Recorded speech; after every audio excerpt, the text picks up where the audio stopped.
Vánocích.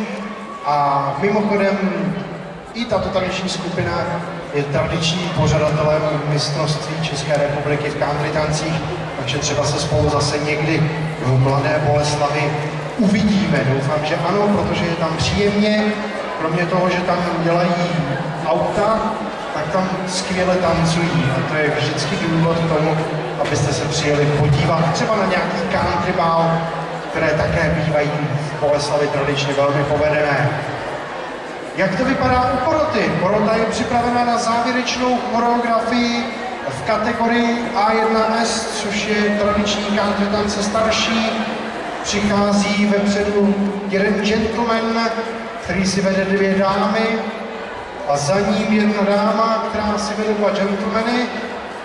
To bude zajímavá sestava, přátelé. Vy byste to do nich neřekli, ale přichází 8,5 opice ze Strachonic, mám napsáno.